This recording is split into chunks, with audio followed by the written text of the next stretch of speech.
Okay, so jumping into how flow works. And again, this is building on the last three sections that we've put together.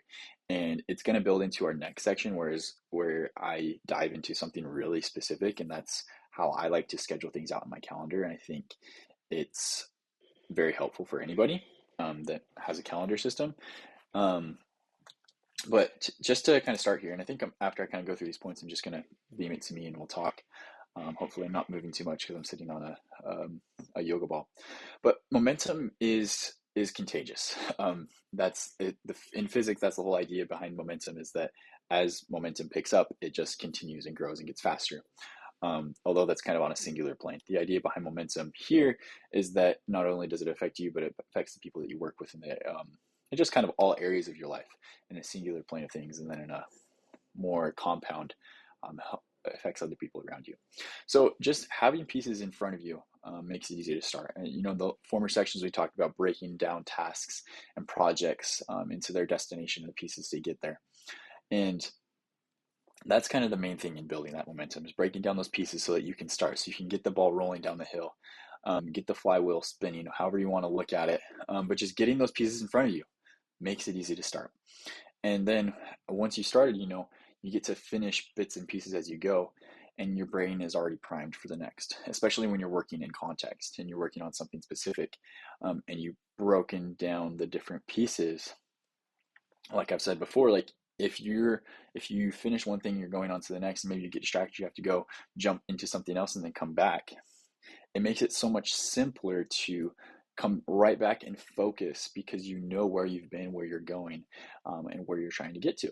So that's kind of how the momentum is contagious. Um, and then focus compounds, and I really, really like this one. I'm the kind of person that can like focus on something for hours on end, but then at the same time, um, if I'm like not working on something valuable to me, I'm also the person that can be watching movies on their phone and has a computer screen up, and I can't focus on any of them. Um, and so I think this is honestly kind of a training, especially in the world that we live in, where attention is currency, and we all kind of have an attention deficit disorder in some ways. Not so much in the clinical sense, but just like it's people are losing the ability to focus on one thing for an extended period of time. And so I think the deeper that your mind gets into a project, the more you commit yourself to it, the more you understand the semantics of it, the faster and easier the task becomes. And what feels heavy at the beginning now feels light, because you just continue to do it over and over again. And as your brain gets used to focusing in on this one thing, then as you return back to it, your brain is kind of building neural pathways, and it's like, okay, I remember this, and we're just back. And it's like, oh, this is what I was thinking about last time, and we're back. And as you've completed something before, your brain's like, okay, I remember this being overwhelming when we started, but I've done it a couple times now. I feel so much better about it. So I can just jump right in. This is easy. This is easy. But it works in the same way too, in the opposite way, sorry, when you stop getting into those things and you lose the habit. It's like playing a sport. You get bad at it, you get worse at it the less you play over time. Um, but if you keep those um, periods of inconsistency shorter, usually you're able to come back and improve and get back to normal quicker than the previous one. And so that kind of goes into this next section of repetition builds mastery. So anything you repeat often eventually becomes second nature. And so just think of like workflows that you go through every day, or things that you do um, consistently, like the way you get dressed every day. Like if you think about it, you get out of the shower. I guarantee you, if you observe for a week, you will notice, if you haven't already, that you dry yourself off the same way every time you get out of the shower or take a bath. Same way.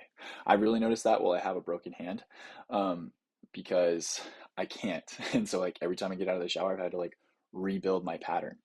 And so repetition builds patterns that our brain can just execute without us having to think. And that's what actually allows us to do more thinking and go in deeper and be more creative in that thing, um, or to be absent-minded at the same time. So it's really up to you. And so flow is how skills transition from hard work to automatic execution. And people will be like, wow, you're so good at this thing. You're like, wow, how did you put that together so fast? And it's because you've done the hard work, you've done the legwork to get yourself up to the level where Your brain just knows how to operate. Your body knows how to operate. And so it just does. And it doesn't have to ask itself questions. It doesn't have to make decisions anymore. It just does. And you take out that decision fatigue. So I think that's really what flow is. And I'm going to jump here to just me as I kind of go off the script here. But just to steal Nike's motto, just do it. Just do it. Um, Going back to that idea of decision fatigue, I think that's really what flow is.